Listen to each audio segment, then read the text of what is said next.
안녕하십니까. 수양의 복음반에 오신 여러분들을 환영합니다.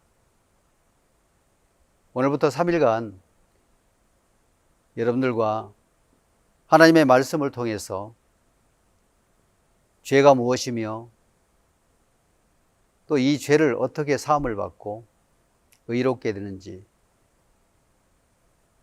하나님 보시는 죄와 하나님 보시는 의에 대해서 이 성경을 펴서 또 성경을 살펴서 알아보려고 합니다.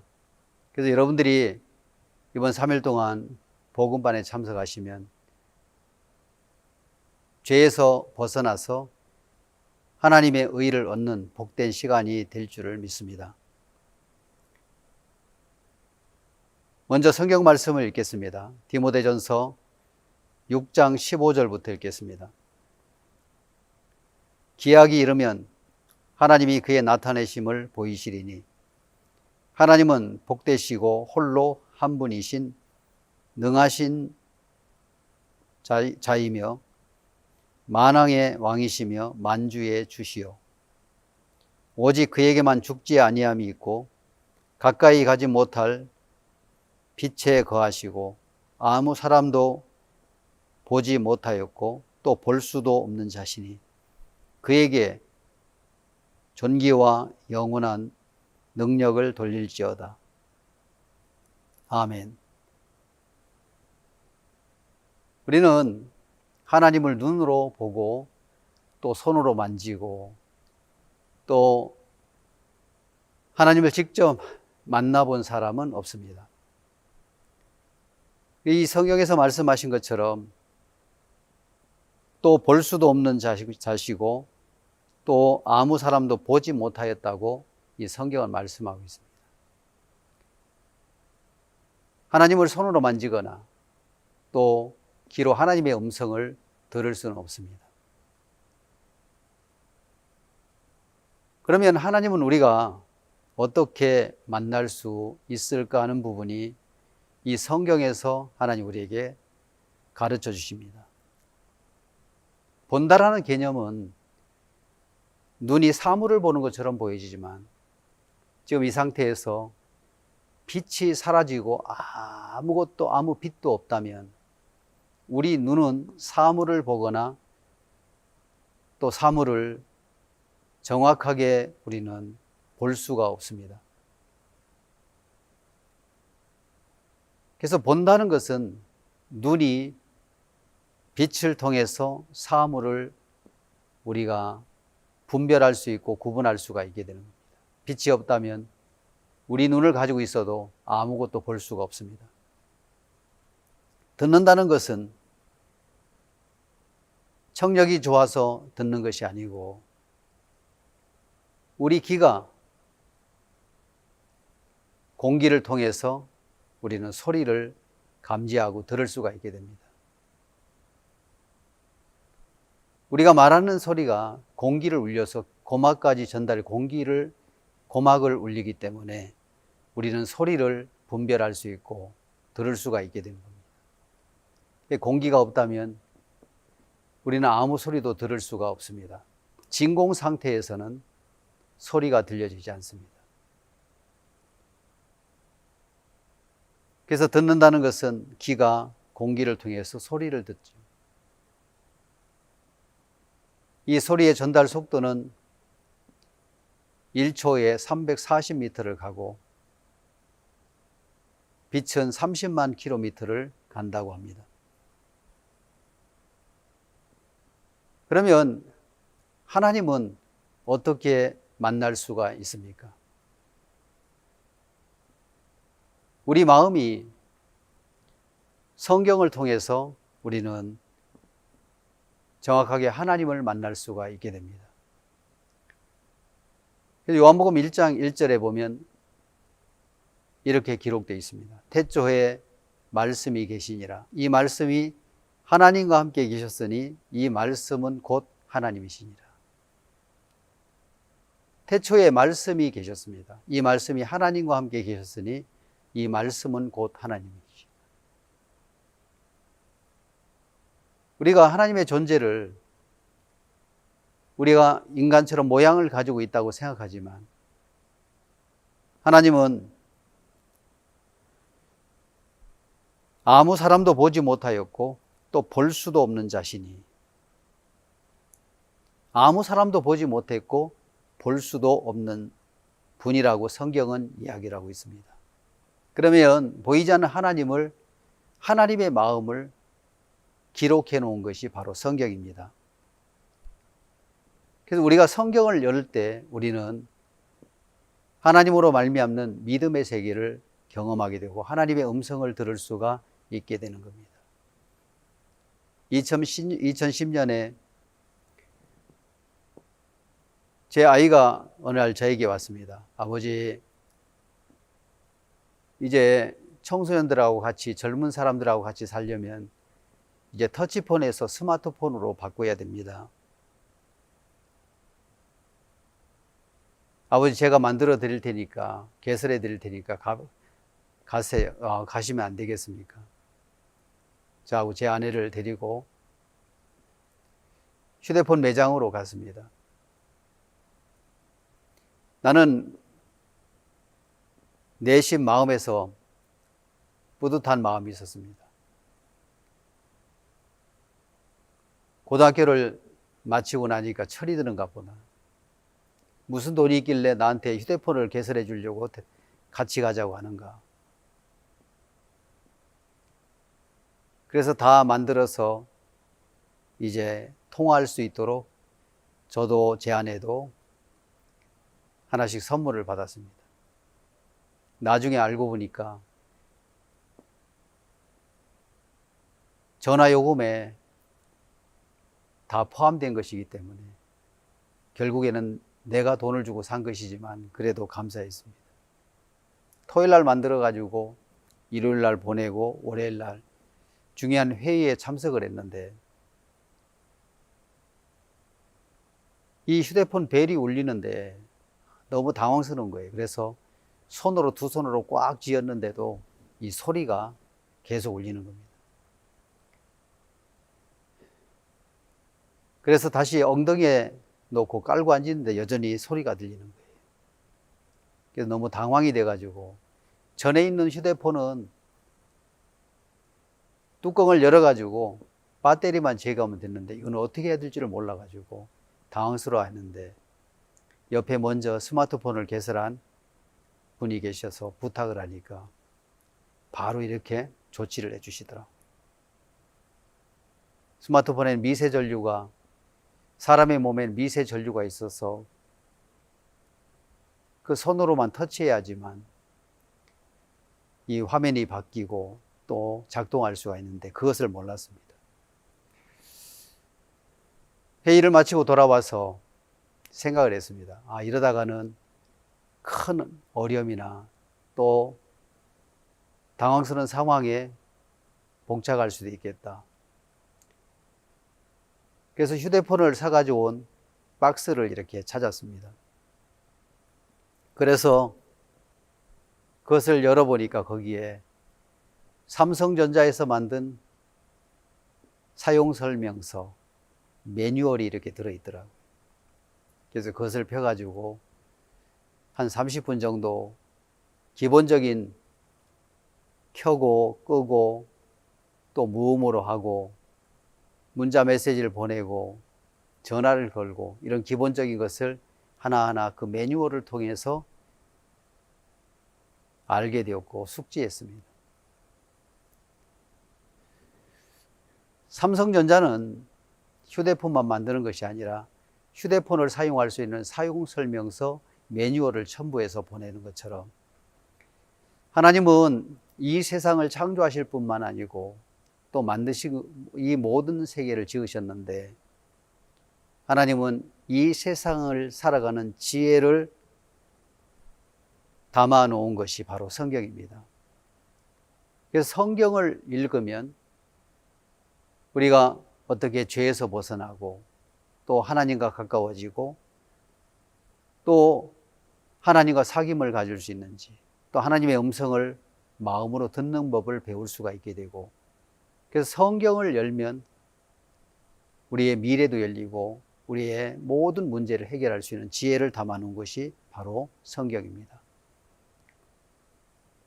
성경은 하나님이 만드신 이 세상을 살아가는 지혜를 담아놓은 이 세상을 사용할 수 있는 사용 설명서와 똑같습니다. 그래서 우리 마음이 하나님을 향해 연다는 것은 성경을 향해서 마음을 연다는 겁니다.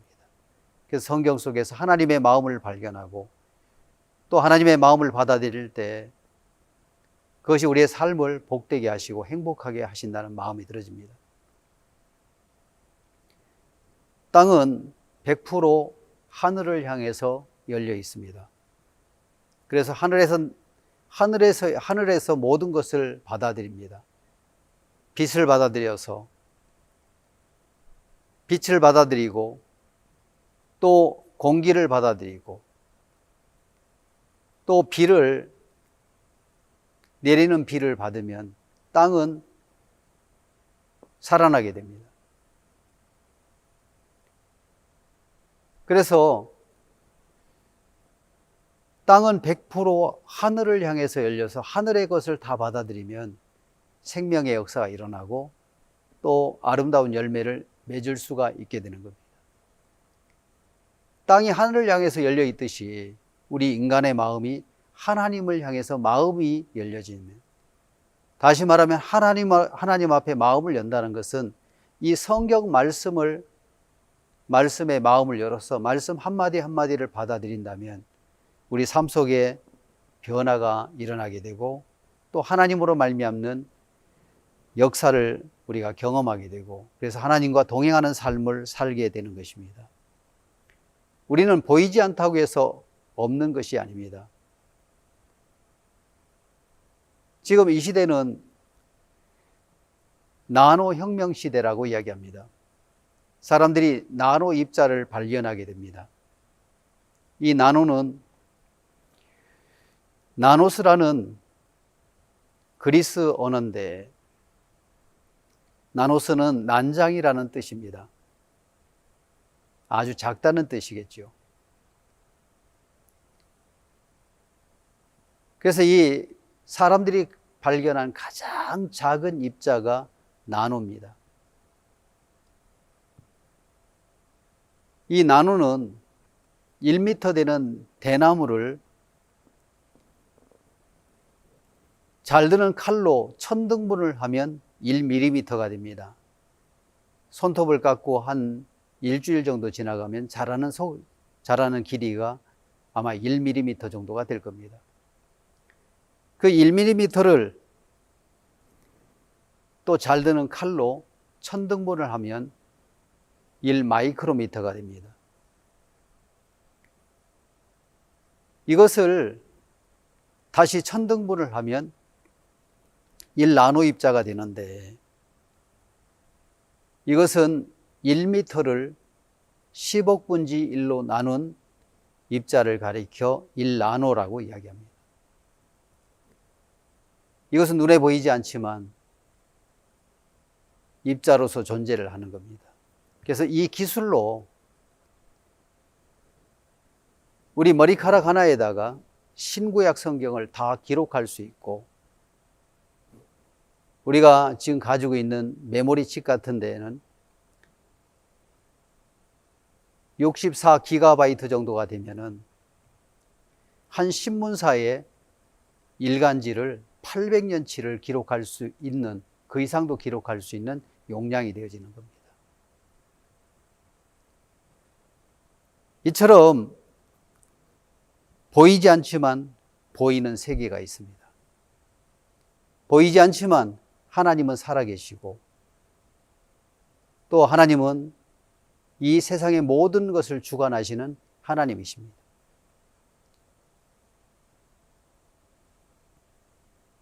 그래서 오늘 우리가 보이지 않는 이 나노 입자의 발견이 우리의 삶에 큰 변화를 가져오고 죽을 사람을 살리는 의료기 계통에 가장 크게 기여를 하고 있습니다. 제가 2011년에 서울에서 사역을 하다가 원주로 이동을 한 적이 있습니다. 이동해서 첫 주일을 맞았을 때 예배를 마치고 난 이후에, 예배를 드리고 난 이후에 한 자매님이 나에게 찾아왔습니다. 목사님, 저는 심장 판막이 안 좋아서 수술을 하러 가야 됩니다. 기도해 주셨으면 좋겠습니다. 그래서 거기에서 기도를 같이 하고, 이런 중한 수술 같으면은 굉장히 위험한 건데 마음에 염려하는 마음이 좀 생겼습니다.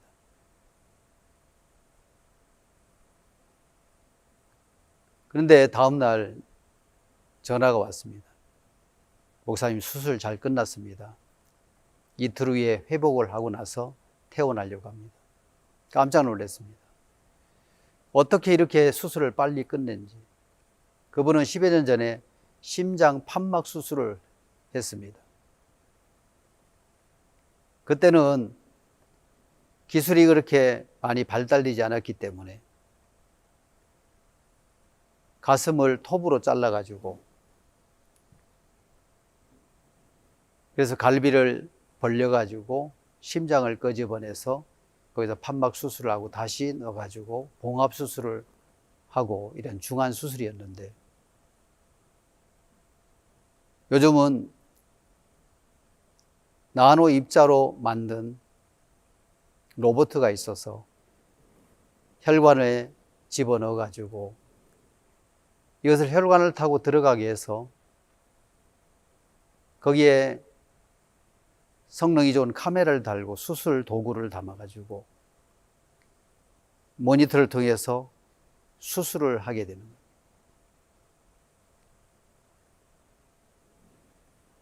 우리 몸에 백혈구가 있는데 이 백혈구의 크기는 약 12에서 25 마이크로미터가 된다고 합니다. 적혈구는 6에서 10 정도 되는데 그보다 더 작은 로봇을 만들어서 혈관 속에 투입해 가지고 모니터링을 통해서 수술을 하는 거죠. 바로 이 나노 입자의 발견은 인류 사이에 큰 변화를 주었고 살릴 수 없는 사람들을 살리게 되고 굉장한 첨단 기술로 이제 사람들의 수명을 더 늘려가고 있고 또 건강한 세계로 사람들을 모아 이끌어서 지금은 우리 한국 사람들의 평균 수명이 100세에 가까운 생명을 살다가 그렇게 생명을 연장하는 일들을 이렇게 의료시설에서 이런 입자들의 발견이 크게 공헌을 하고 있습니다. 오늘 우리가 하나님은 눈에 보이지 않지만 하나님을 발견하고 하나님의 마음을 품을 수 있고 또 하나님과 동행할 수 있다면 우리의 삶 속에 우리가 할 수 없는 일들을 하게 되고 또 하나님으로 말미암는 큰 도움과 은혜를 맛보게 될 줄을 믿는 것입니다. 그래서 하나님은 아무 사람도 보지 못하였고 또 볼 수도 없는 자신이 그에게 존귀와 영원한 능력을 돌릴지어다라고 이 디모데전서에 말씀하신 것처럼 우리 하나님은 눈에 보이지 않지만 살아계시고 우리 마음 안에 들어오셔서 그 말씀이 우리가 할 수 없는 모든 일들을 이루시는 하나님의 능력을 경험하게 될 줄을 믿는 것입니다. 히브리서 1장 1절을 읽겠습니다. 옛적의 선자들로 여러 부분과 여러 모양으로 우리 조상에게 말씀하신 하나님이 이 모든 날 마지막에 아들로 우리에게 말씀하셨으니 이 아들을 만유의 후사로 세우시고 또 저로 말미암아 모든 세계를 지으셨느니라. 이는 하나님의 영광의 광채시요 그 본체의 형상이시라. 그의 능력의 말씀으로 만물을 붙드시며 죄를 정결케 하는 일을 하시고 높은 곳에 계신 위엄의 우편에 앉으셨느니라. 저가 천사보다 얼마큼 뛰어남은 저희보다 더욱 아름다운 이름을 기업으로 얻으심이니. 이 히브리서에는 이 히브리서를 누가 썼는지 그 기자를 우리는 잘 알 수가 없습니다. 또 어느 시대인지도 정확하게 나타나 있지 않고. 근데 오래전에 이 히브리서를 쓸 당시에 많은 유대인들은 천사를 숭배하는 그런 종교를 가지고 있었습니다. 그렇기 때문에 천사를 숭배하는 사람들이 많았다고 합니다. 근데 이 히브리서에서는 히브리 기자는 천사들을 끌어내리고 하나님의 말씀을 세우는 일을 하는 것을 보게 됩니다. 바로 하나님의 말씀은 곧 하나님인데, 사람들은 하나님의 말씀을 믿는 것보다는 이렇게 천사를 숭배하거나 또 많은 사람들이 자기의 생각을 믿고 살아갈 때가 많이 있었습니다. 그래서 의도적으로 천사를 끌어내리고 말씀을 세우는 일을 히브리서에서는 기록하고 있습니다. 특히 1장에서 이 성경의 기자는 그렇게 이야기를 하고 있습니다. 물론 지금 이 시대는 있겠지만은 천사를 숭배하는 사람들은 그리 많지 않을 겁니다. 천사를 숭배하는 종교는 없을지라도, 많지 않을지라도 사람들은 하나님의 말씀보다도 교단이나 교리나 교파나 또 사람들의 생각을 말씀보다 높이며 거기에다 신앙의 기준을 둘 때가 있습니다. 이제 우리 마음에서 교리, 교단, 교파보다도 또 우리의 생각이나 경험보다도 더 중요한 것은 하나님의 말씀입니다. 이 하나님의 말씀을 세울 때 하나님 우리의 삶 속에 우리가 해결할 수 없는 문제들을 해결하시고 일하시는 하나님을 경험하게 될 줄을 믿는 것입니다. 그래서 신앙은 다른 것이 아니고 우리 마음에 하나님의 권위를 세우고 하나님의 말씀을 세우는 것을 신앙이라고 이야기합니다. 이제 하나님의 말씀보다 높아지는 것은 결국에는 하나님을 거역하는 것인데,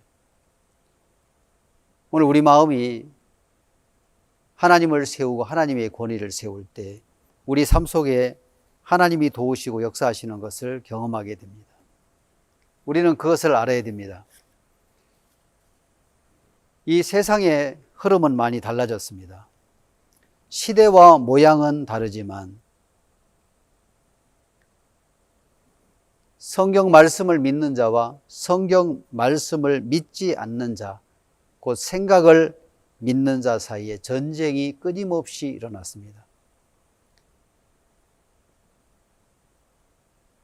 바로 사람들은 하나님의 말씀을 세우는 것보다도 자기가 지금까지 살아왔던 경험이나 생각, 그리고 종교적인 교리가 하나님의 말씀보다 높아져 있기 때문에 이 싸움이 계속해서 일어나고 이것으로 인해서 종교 전쟁까지도 일어날 수 있었던 그런 배경이 되어집니다. 지금도 사람들이 하나님의 말씀보다도 자기의 생각을 믿고 자기의 판단을 믿고 자기의 경험을 믿고 그리고 교단과 교리나 교파에 의해서 사람들이 좌지우지되고 그렇게 흘러가는 것을 보게 됩니다. 오래전 미국에서 있었던 이야기입니다. 넓고 넓은 미국 대륙을 횡단하는 열차가 있었습니다. 동쪽에 서쪽으로 중앙을 통과하는 이 열차를 많은 사람이 이용했습니다. 어느 추운 겨울날 갓난 아기를 안고 한 여인이 열차를 탔습니다. 북다코다 지방으로 가는 여인이었습니다. 그런데 애띤 얼굴과 달리 매우 긴장에 차 있었습니다. 먼 여행을 생각하면 한숨 잘만도 한데 아기를 꼭 껴안고는 뭔가 모를 불안한 표정으로 창밖을 자주 살폈습니다. 열차에 탄 대부분의 사람들은 저마다 눈을 감고 잠을 청했지만 여인은 평안히 잘 수가 없었습니다. 처음 열차를 탔고 또 가야 할 곳도 초행길이었기 때문입니다. 무슨 이유인지 모르지만 여인은 모험과도 같이 기차를 타고 길을 가고 있었습니다. 긴장한 탓인지 피로 속에서도 쉬지를 못했습니다. 기차는 눈보라 속을 뚫고 계속 달렸고 끝없는 평온을 질주했습니다. 시간이 지날수록 여인의 신경은 더욱 날카로워졌습니다. 출발한 곳에서 멀어질수록 내려야 할 곳이 가까워졌기에 여인은 안절부절 못하고 불안함 속에 있었습니다. 그때 마침 통로로 승무원 한 사람이 지나갔습니다. 여인은 구원자를 만난 듯 승무원에게 도움을 청했습니다. 저는 처음으로 기차를 탔습니다. 그리고 내려야 할 곳도 초행길이라 잘 모릅니다. 혹시 아시면 미리 알려주시면 감사하겠습니다. 여인의 사정을 들은 승무원은 친절하게 대답했습니다. 그곳은 사람이 많이 살지 않는 외진 곳이라 잠시 멈추는 곳입니다. 그러기에 정신을 못 차리면 그냥 지나칠 수가 있죠. 그렇게 되면 한참 지나가게 됩니다. 그곳 정류장이 가까워지면 알려드리겠습니다. 승무원은 그렇게 이야기하고는 곧 떠났습니다. 여인은 조금 안심이 되었습니다. 하지만 역시 잠을 청할 수 없었습니다. 혹시 승무원이 잊으면 어떻게 하지? 승무원에 대한 의심이 생기자 여인은 다시 불안해졌습니다. 그때 손수레에 과자나 음식을 파는 종업원이 지나갔습니다. 여인은 종업원에게 다시 도움을 청했습니다. 그러자 종업원은 굉장히 확신 있는 목소리로 이야기했습니다. 아, 그것이요. 그곳이라면 내가 잘 압니다. 꼭 내릴 때가 되면 알려드리겠습니다. 여인은 자신 있게 이야기하는 종업원의 이야기를 듣고 비로소 긴장을 풀 수가 있었습니다. 처음 가는 길이니 꼭 알려주세요. 염려 놓으십시오. 저는 여러 번 다녀서 잘 압니다. 예, 그럼 아저씨만 믿겠습니다. 긴장이 풀리자 갑자기 피로가 엄습해 왔습니다. 여인은 자신도 모르게 눈을 감았고 그대로 잠이 들었습니다. 그리고 시간이 한참 흘렀습니다. 갑자기 기차가 덜컹거리면서 정차를 했습니다. 여인은 누군가가 자기를 흔드는 것을 느꼈습니다. 눈을 떠보니 종업원이었습니다. 아주머니, 여기 내리세요. 다 왔습니다. 기차가 출발하기 전에 어서 내리십시오. 자신이 내려야 할 곳에 도착했다는 이야기에 여인은 급히 짐을 챙겨서 아이와 함께 내렸습니다. 밖은 어두운 밤이었습니다. 눈보라가 휘몰아치는 추운 날씨였기에 여인은 옷깃을 단단히 여민 채 창가에 서서 종업원에게 감사의 인사를 했습니다. 여인이 내린 후 곧 기차가 다시 출발했습니다. 그리고 30분 정도가 흘렀습니다. 종업원은 여인이 앉아있던 곳에서 두리번거리고 있는 승무원을 발견했습니다. 누구를 찾으십니까? 왜 그렇게 두리번거리시죠? 승무원은 이야기합니다. 혹시 여기 앉아있던 아주머니, 젊은 아주머니 한 분 못 보았소? 아이를 안고 있었는데. 아, 갓난 아이를 데리고 있던 그 아주머니요? 그분은 아까 섰던 그곳에 내렸습니다.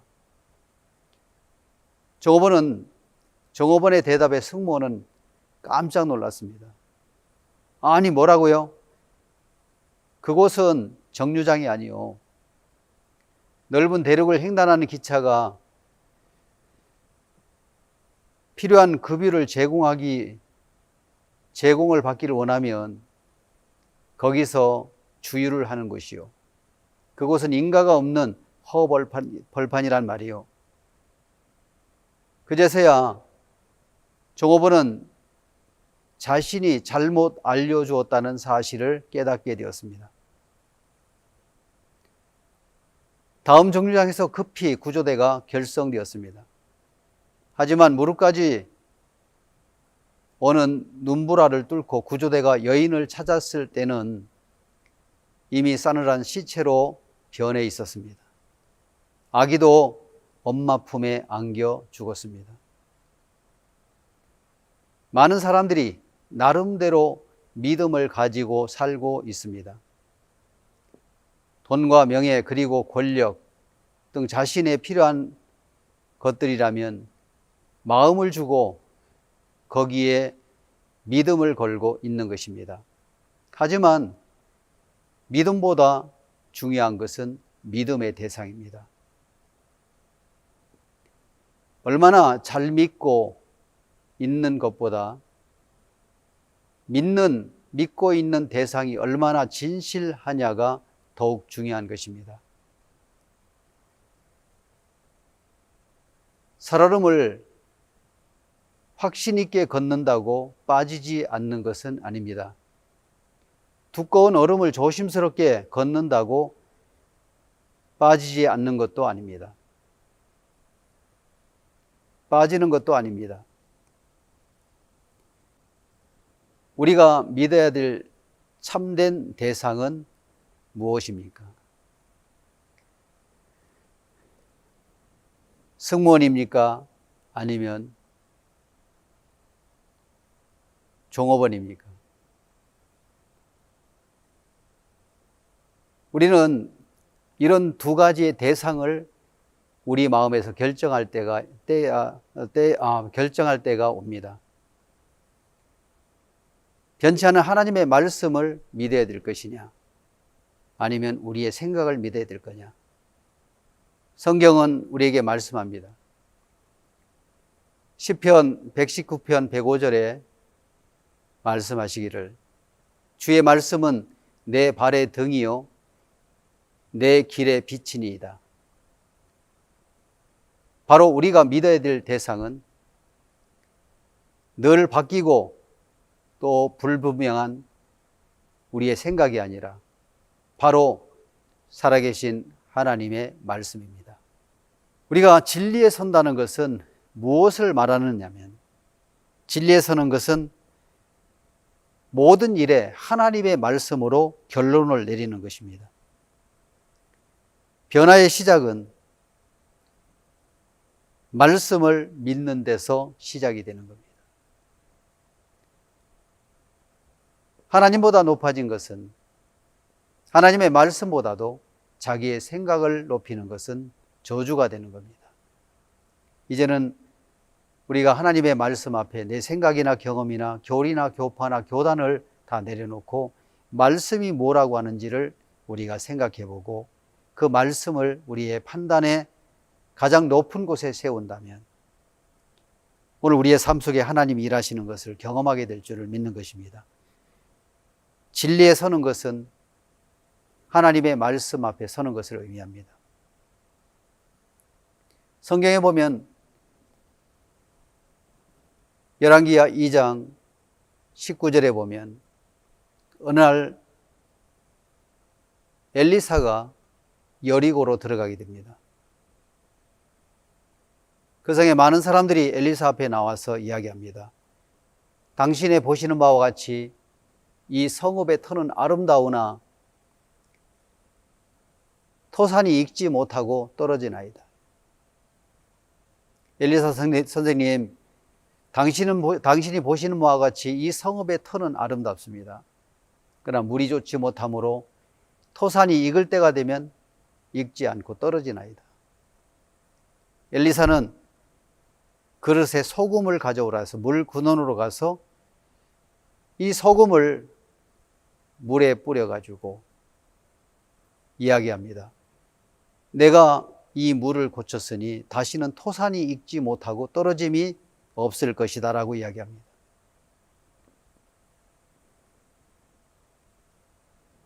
땅은 아름다운 땅이 없고 토질이 좋아서 열매를 맺을 수 있는 모든 조건을 가지고 있는데 이 토산이 익을 무렵에 익지 않고 떨어지는 것은 그들은 원인을 알았습니다. 물이 좋지 못함으로 토산이 익지 못하고 떨어지나이다. 엘리사는 땅을 고치는 것이 아니고 토지를 바꾸는 것이 아니고 이 물을 고치더라고요. 그릇에 소금을 담아 가지고 와라. 엘리사는 담아온 소금을 가지고 물 근원으로 가서 소금을 뿌려서 내가 이 물을 고쳤으니 다시는 토산이 익지 못하고 떨어짐이 없나이다. 다시 토산이 익지 못하고 떨어지지 않겠다고 이야기를 하는 겁니다. 신앙은 땅을 고치는 것이 아니고 물을 고치는 겁니다. 땅은 우리 육체를 의미하는데 흙으로 우리 인간을 만드시고 그 그의 생기를 물어 생명이 되었습니다. 이제 우리의 육체의 행위를 바꿔야 되는 것이 아니라 우리 마음에 들어오는 물줄기가 두 가지가 있습니다. 하나는 사단이 넣어준 생각이고 하나는 말씀입니다. 이제 우리가 사단이 넣어준 생각에서 하나님의 말씀으로 우리 마음이 옮겨졌을 때 이 생각이 바뀌고 하나님의 말씀을 받아들였을 때 그 말씀이 심겨진 그 땅은 열매를 맺게 됩니다. 땅은 스스로 열매를 맺을 수가 없습니다. 이 땅이 씨를 받아들이면 이 씨가 싹이 나고 줄기가 자라고 꽃이 피어서 열매를 맺는 것처럼 하나님은 우리 마음 안에 하나님의 약속의 말씀을 심어서 그 말씀의 씨가 꽃을 피우고 또 열매를 맺어서 아름다운 실과를 맺는 것처럼 오늘 우리의 신앙은 우리에게 말씀을 세우는 것입니다. 엘리사가 여리고로 들어갔을 때 젊은 아이들이 엘리사에게 조롱을 합니다. 대머리에 올라가라, 대머리에 올라가라. 이 엘리사는 그 42명의 젊은 아이들에게 여호와 이름으로 저주하니까 성난 앙콤 2마리가 나와서 그 아이들을 찢어 죽였습니다.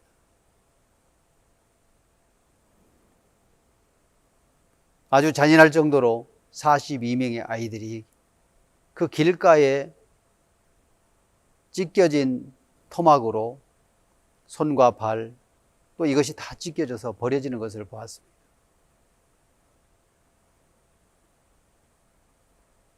엘리사인 하나님의 종을 뭐 했느냐면 업신여기고 조롱했다는 겁니다. 머리가 대머리니까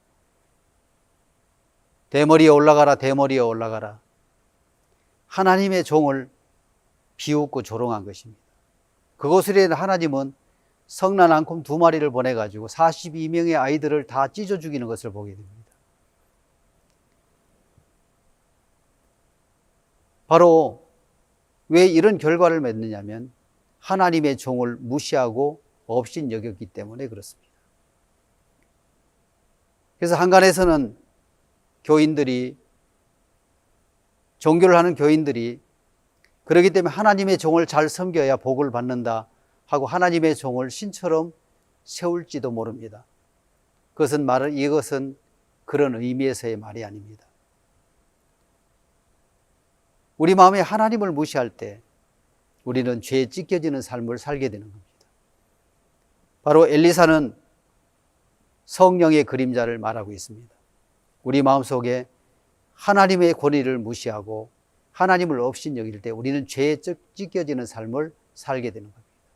그래서 참된 신앙은 하나님의 권위를 우리 마음에 세우고 하나님의 말씀을 세우는 것입니다.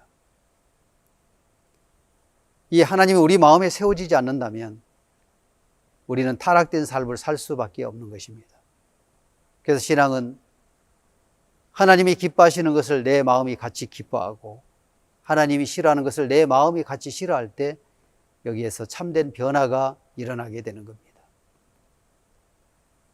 오늘 우리 마음에서 정확하게 진리에 설 수 있다면 하나님 우리 삶 속에 일하시는 역사를 경험하고 능력을 맛보게 될 줄 믿습니다. 다시 말한다면 진리에 서는 것은 하나님의 말씀으로 결론을 내리는 것입니다. 변화의 시작은 하나님의 권위를 세우고 하나님의 말씀을 우리 마음에 세울 때 거기서부터 변화가 일어나고 하나님으로 말미암는 역사를 경험하게 될 줄을 믿습니다. 오늘 우리는 하나님 앞에 단순한 마음을 가져야 됩니다. 이 성경은 우리에게 이야기합니다. 시편 8편 2절 주의 대적을 인하여 어린 아이와 젖먹이의 입으로 말미암아 권능을 세우시며 이는 원수와 보수자로 잠잠케 하려 하심이니라.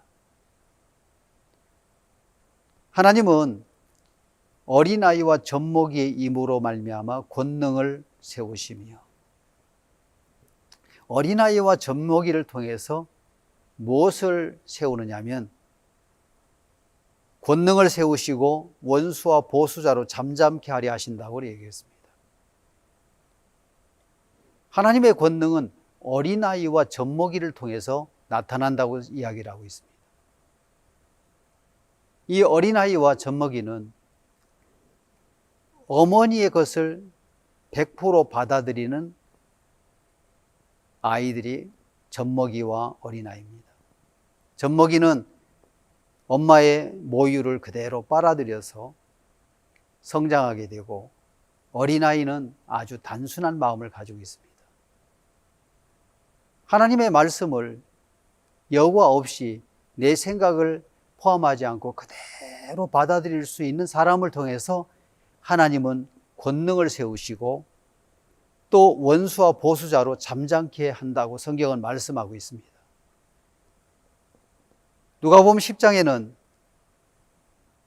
21절에 이렇게 기록되어 있습니다. 하나님은 뭐라고 말씀하셨느냐면 천지의 주제시요 하고 성경은 이야기를 합니다. 다시 한번 찾아보겠습니다. 누가복음 10장에 보면 21절 이때에 예수께서 성령으로 기뻐하사 가라사대 천지의 주제시요 주제이신 아버지요 이것을 지혜롭고 슬기 있는 자들에게는 숨기시고 어린아이들에게는 나타내심을 감사하나이다. 옳소이다. 이렇게 된 것이 아버지의 뜻이니이다. 예수님께서 말씀하셨습니다. 이때 예수께 성령으로 기뻐하사 가라사대 천지의 주제이신 아버지요 지혜롭고 이것을 지혜롭고 슬기 있는 자들에게는 숨기시고 어린 아이들에게는 나타내심을 감사하나이다. 옳소이다. 이렇게 된 것이 아버지의 뜻이니이다. 지혜롭고 슬기 있는 자에게는 숨기시고 어린 아이들에게는 나타내심을 감사하나이다.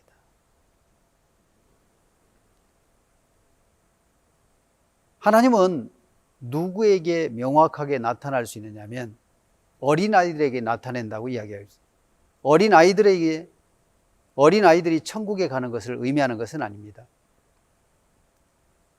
예수 그리스도로 말미암아 구원을 받고 마음의 죄를 씻은 사람이 천국에 가는데, 이것은 뭘 의미하느냐면 하나님의 말씀 앞에 어린아이와 같이 단순한 마음을 가진 사람들을 통해서 하나님의 세계가 나타내지는 것입니다. 지혜롭고 슬기 있는 자들에게는 숨기시고 어린 아이들에게는 나타내심을 감사하나이다. 어린 아이들은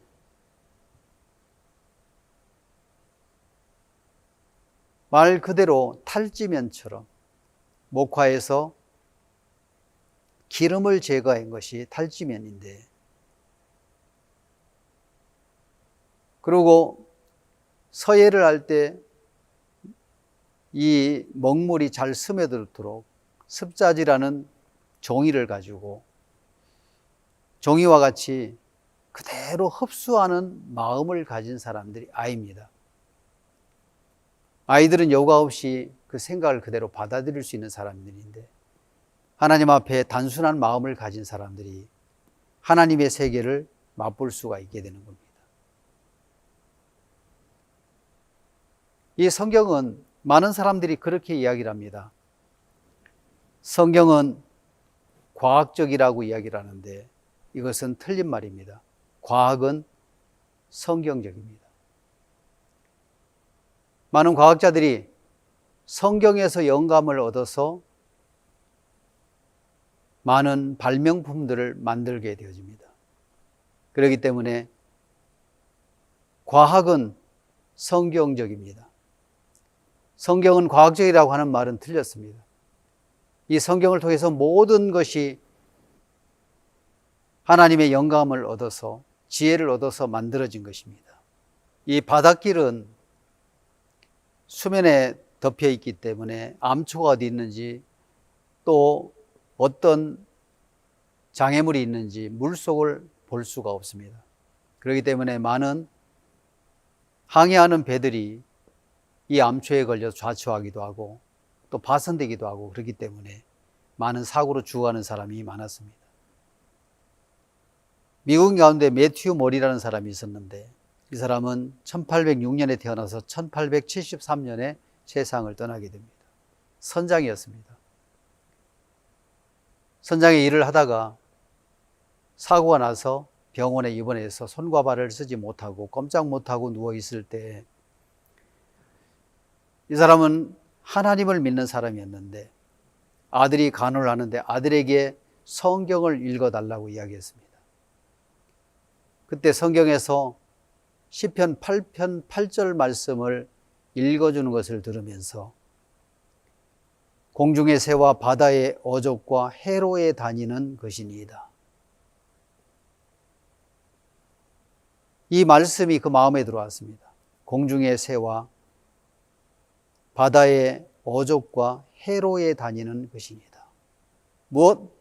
해로가 있다고? 바다에도 길이 있다는 사실을 성경에서 발견한 거예요.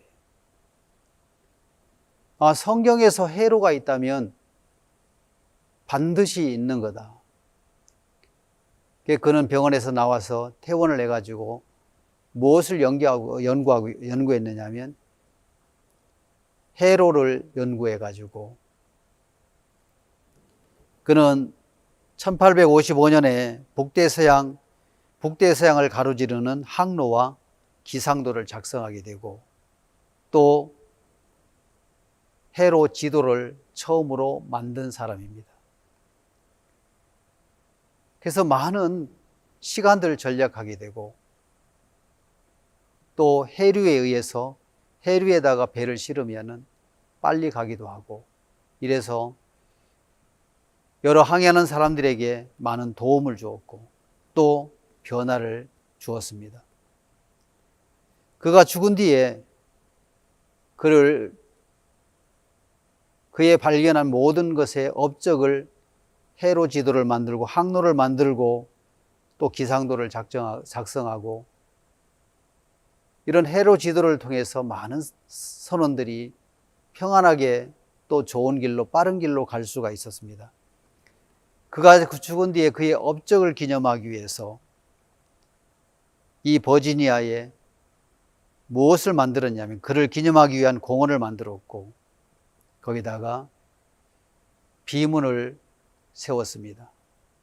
해로의 발견자인 그는 대양과 바다로부터 처음으로 그 법칙을 찾아낸 천재였다. 오고 가며 바다를 항해하는 모든 세대의 항해자들도 해도를 볼 때마다 당신을 생각하리라. 특히 성경 8편 8절과 시편 103편 23절 24절, 전도서 1장, 그 성경이 그의 영감을 주었음을 밝힌다 라고 비문에 기록이 되었습니다.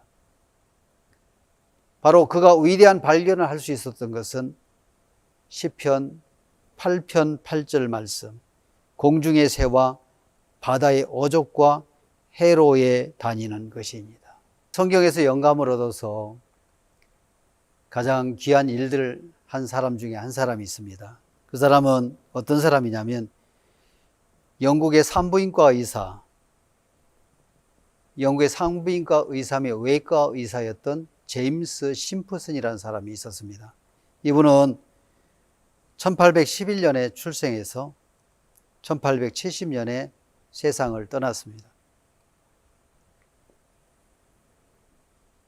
많은 사람들이 아이를 낳거나 여자들이 또 다리가 부러지고 상처가 났을 때 이제 수술을 해야 되는데, 특히 정형외과에서 못 쓰는 다리를 잘라내야 할 때 많은 사람들이 쇼크로 죽는 것을 보면서 굉장히 안타까워했습니다.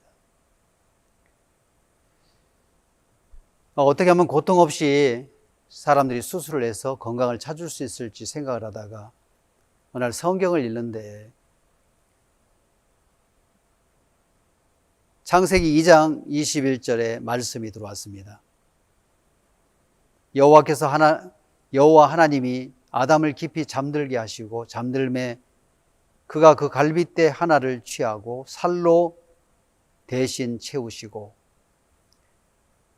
여호와 하나님이 아담에게서 취하신 그 갈빗대로 여자를 만드시고 그를 아담에게로 이끌어 오시니. 여기서 무엇을 얻었냐면 영감을 얻은 거예요. 하나님이 아담의 아내 배필 하와를 만들 때 아담을 깊이 잠들게 하시고 잠들매 그 갈빗대 하나를 취하고 살로 채우시고 살로 대신 재우시고, 이렇게 잠들게 해서 수술한다면 고통 없이 수술을 마칠 수 있겠구나. 하나님은 가장 유명한 외과 의사구나. 어떻게 고통 없이 갈비뼈 하나를 뽑아내서 살로 채우시고 그것으로 하와를 만드셨을까? 그렇다면 하나님이 이 세상에 잠들게 하는 물질을 만들어 놓으셨겠구나. 그래서 찾다가 클로로포름이라는 약을 발견하게 됩니다. 처음에는 그 약품을 가저에다가 찍어서 코에다 대서 마취를 시켰는데 마취가 오래가지 않았습니다. 그래서 주사를 해가지고 깊이 잠들게 하고 거기서 이제 하나하나 잘못된 부분들을 잘라내고 또 깎아내고 수술해서 살리는 일을 했습니다.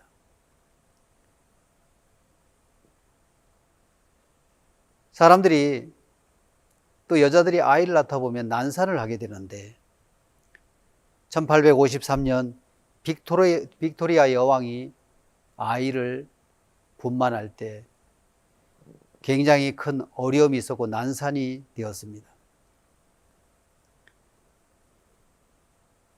그때 이 발견한 클로로폼 마취제를 가지고 마취를 해가지고 이 여왕의 분만을 성공해서 여왕도 살리고 그 아이도 살렸습니다.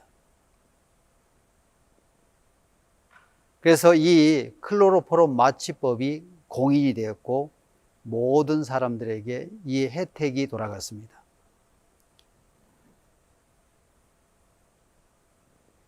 그의 말년에 제자들이 와서 그에게 물었습니다. 어떤 질문을 했냐면, 선생님 지금까지 발견한 것 중에 가장 위대한 큰 발견은 무엇이라 생각하십니까?